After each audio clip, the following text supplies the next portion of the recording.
اگر آپ کو میری یہ ویڈیو پسند آئے تو like, comment and share, subscribe کرنا مت بھولیے۔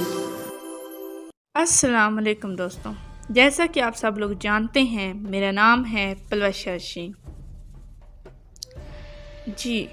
تو سب سے پہلے میں آپ سب کو ماہ رمضان کے ببرکت مہینے کی مبارکباد پیش کرتی ہوں۔ ہم نے سوچا ماہ رمضان کے اس ببرکت مہینے میں کچھ اچھا سا کنٹینٹ پیش کیا جائے، اس لیے ہم لوگ پڑھنے جا رہے ہیں سیرت نبوی صلی اللہ علیہ وآلہ وسلم۔ لیکن اس سے پہلے میری آپ سب سے گزارش ہے کہ اس محفل میں شریک ہونے سے پہلے آقا کریم صلی اللہ علیہ وآلہ وسلم پر ایک دفعہ درود شریف ضرور پڑھیں، اور اس کے بعد جہاں بھی نبی کریم صلی اللہ علیہ وآلہ وسلم کا نام آئے تو اس کے ساتھ درود شریف ضرور پڑھیں، اور اگر آپ درود شریف نہیں پڑھ سکتے تو کم از کم صلی اللہ علیہ وآلہ وسلم ضرور پڑھیں۔ اس کا باب نمبر 1 ہے جس کا نام ہے زمزم کی کھدائی۔ تو چلیں شروع کرتے ہیں۔ حضرت ابراہیم علیہ السلام کے بیٹے حضرت اسماعیل علیہ السلام کے 12 بیٹے تھے۔ ان کی نسل اس قدر ہوئی کہ مکہ مکرمہ میں نہ سما سکی اور پورے حجاز میں پھیل گئی۔ ان کے ایک بیٹے کدار کی اولاد میں عدنان ہوئے۔ عدنان کے بیٹے معید اور پوتے کا نام نزار تھا۔ نزار کے 4 بیٹے تھے، ان میں سے ایک کا نام مضر تھا۔ مضر کی نسل سے قریش بن مالک پیدا ہوئے، یہ فہر بن مالک بھی کہلائے۔ قریش کی اولاد بہت ہوئی، ان کی اولاد مختلف قبیلوں میں بٹ گئی۔ ان کی اولاد سے قصہ نے اقتدار حاصل کیا۔ قصہ کے آگے 3 بیٹے ہوئے، ان میں سے ایک عبد مناف تھے، جن کی اگلی نسل میں ہاشم پیدا ہوئے۔ ہاشم نے مدینہ کے ایک سردار کی لڑکی سے شادی کی۔ ان کے ہاں ایک لڑکا پیدا ہوا، اس کا نام شیبہ رکھا گیا۔ یہ پیدا ہی ہوا تھا کہ ہاشم کا انتقال ہو گیا۔ ان کے بھائی مطلب مکہ کے حاکم ہوئے۔ ہاشم کا بیٹا مدینہ منورہ میں پرورش پاتا رہا۔ جب مطلب کو معلوم ہو گیا کہ وہ جوان ہو گیا ہے تو بھتیجے کو لینے کے لیے خود مدینہ گئے۔ اسے لے کر مکہ مکرمہ پہنچے تو لوگوں نے خیال کیا کہ یہ نوجوان ان کا غلام ہے۔ مطلب نے لوگوں کو بتایا یہ ہاشم کا بیٹا اور میرا بھتیجا ہے۔ اس کے باوجود لوگوں نے اسے مطلب کا غلام ہی کہنا شروع کر دیا۔ اس طرح شیبہ کو عبد المطلب کہا جانے لگا۔ انہیں عبد المطلب کے ہاں ابو طالب، حمزہ، عباس، عبداللہ، ابو لہب، حارث، زبیر، زرار اور عبد الرحمن پیدا ہوئے۔ ان کے بیٹے عبداللہ سے ہمارے نبی حضرت محمد صلی اللہ علیہ وآلہ وسلم پیدا ہوئے۔ عبد المطلب کے تمام بیٹوں میں حضرت عبداللہ سب سے زیادہ خوبصورت اور سب سے زیادہ پاک دامن تھے۔ عبد المطلب کو خواب میں زمزم کا کنواں کھودنے کا حکم دیا گیا، یعنی حضرت اسماعیل علیہ السلام کے کنویں کو۔ اس کنویں کو قبیلہ جرہم کے سردار مزاز نے پاٹ دیا تھا۔ قبیلہ جرہم کے لوگ اس زمانے میں مکہ کے سردار تھے، بیت اللہ کے نگراں تھے۔ انہوں نے بیت اللہ کی بے حرمتی شروع کر دی۔ ان کا سردار مزاز بن عمرو تھا، وہ اچھا آدمی تھا۔ اس نے اپنے قبیلے کو سمجھایا کہ بیت اللہ کی بے حرمتی نہ کرو، مگر ان پر اثر نہ ہوا۔ جب مزاز نے دیکھا کہ ان پر کوئی اثر نہ ہوتا تو قوم کو اس کے حال پر چھوڑ کر وہاں سے جانے کا فیصلہ کیا۔ اس نے تمام مال و دولت، تلواریں، زرہیں وغیرہ خانہ کعبہ سے نکال کر زمزم کی کنویں میں ڈال دیں اور مٹی سے اس کو پاٹ دیا۔ کنواں اس سے پہلے ہی خشک ہو چکا تھا، اب اس کا نام و نشان مٹ گیا۔ مدتوں یہ کنواں بند پڑا رہا۔ اس کے بعد بنو خزاعہ نے بنو جرہم کو وہاں سے مار بھگایا۔ بنو خزاعہ اور قصہ کی سرداری کا زمانہ اسی حالت میں گزرا، کنواں بند رہا، یہاں تک کہ قصہ کے بعد عبد المطلب کا زمانہ آ گیا۔ انہوں نے خواب دیکھا، خواب میں انہیں زمزم کے کنویں کی جگہ دکھائی گئی اور اس کے کھودنے کا حکم دیا گیا۔ حضرت علی رضی اللہ تعالیٰ عنہ سے روایت ہے کہ عبد المطلب نے بتایا، میں حجر اسود کے مقام پر سو رہا تھا کہ میرے پاس ایک آنے والا آیا۔ اس نے مجھ سے کہا، طیبہ کو کھودو۔ میں نے اسے پوچھا، طیبہ کیا ہے؟ مگر وہ کچھ بتائے بغیر چلا گیا۔ دوسری طرف رات پھر خواب میں وہی شخص آیا، کہنے لگا، برہا کو کھودو۔ میں نے پوچھا، برہا کیا ہے؟ وہ کچھ بتائے بغیر چلا گیا۔ تیسری رات میں اپنے بستر پر سو رہا تھا کہ پھر وہی شخص خواب میں آیا۔ اس نے کہا، مظنونہ کھودو۔ میں نے پوچھا، مظنونہ کیا ہے؟ وہ بتائے بغیر چلا گیا۔ اس سے اگلی رات میں پھر بستر پر سو رہا تھا کہ وہی شخص پھر آیا اور بولا، زمزم کھودو۔ میں نے اس سے پوچھا، زمزم کیا ہے؟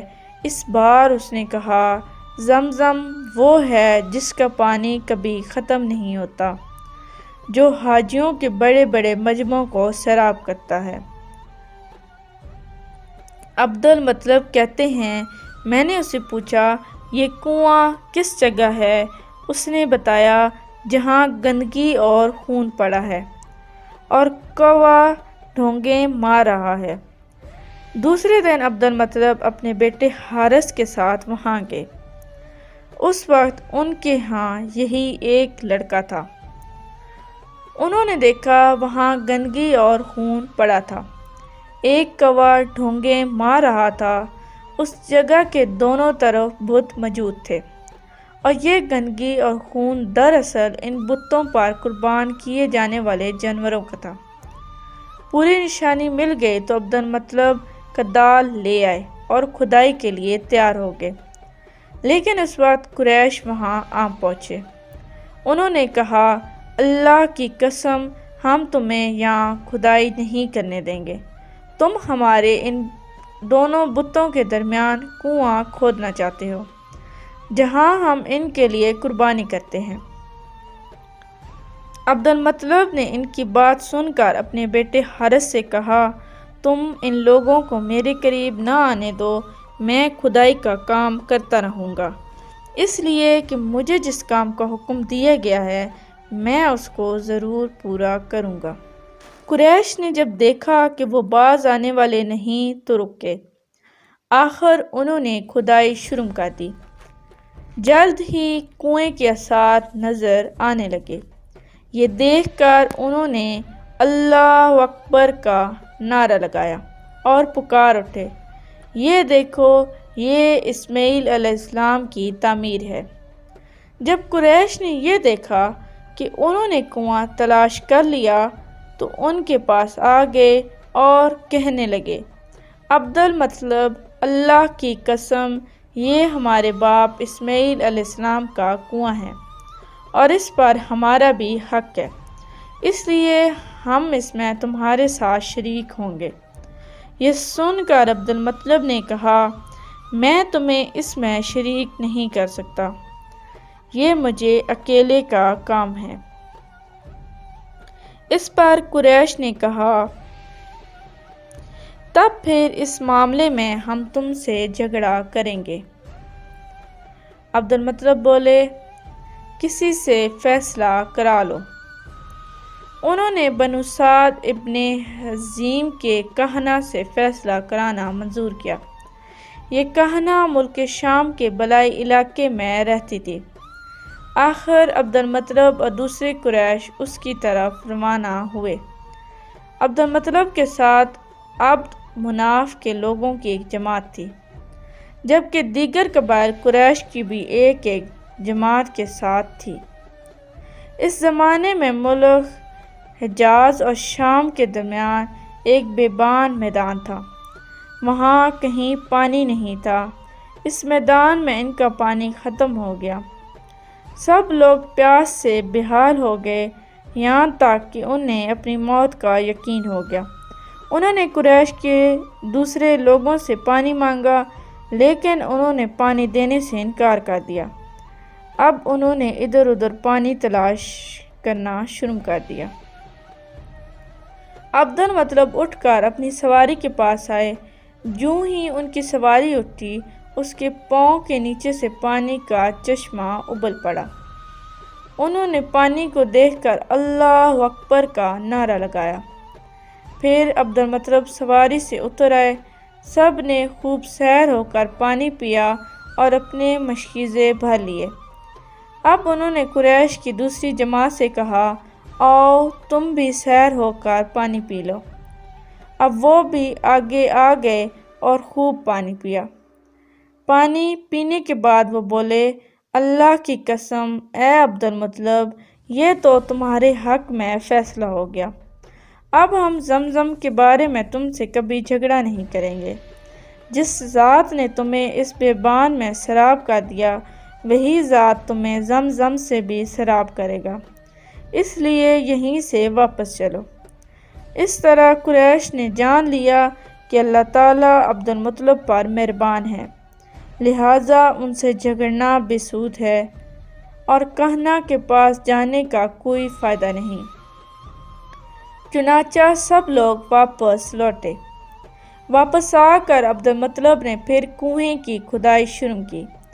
ابھی تھوڑی سی کھدائی کی ہوگی کہ مال دولت، تلواریں اور زریں نکل آئیں۔ اس میں سونا اور چاندی وغیرہ بھی تھیں۔ یہ مال دولت دیکھ کر قریش کے لوگوں کو لالچ نے آ گھیرا۔ انہوں نے عبد المطلب سے کہا، عبد المطلب، اس میں ہمارا بھی حصہ ہے۔ ان کی بات سن کر عبد المطلب نے کہا، نہیں، اس میں تمہارا کوئی حصہ نہیں، تمہیں انصاف کا طریقہ اختیار کرنا چاہیے اور 500 کے تیروں سے قرآن دازی کر ڈالیں۔ انہوں نے ایسا کرنا منظور کر لیا۔ 2 تیر کعبے کے نام سے رکھے گئے، 2 عبد المطلب کے اور 2 قریش کے۔ باقی لوگوں کے نام کے 5 سانپ پھینکا گیا تو مال اور دولت کعبہ کے نام نکلا۔ تلواریں اور زری عبد المطلب کے نام اور قریشیوں کے نام جو تیر تھے وہ کسی چیز پر نہ نکلے۔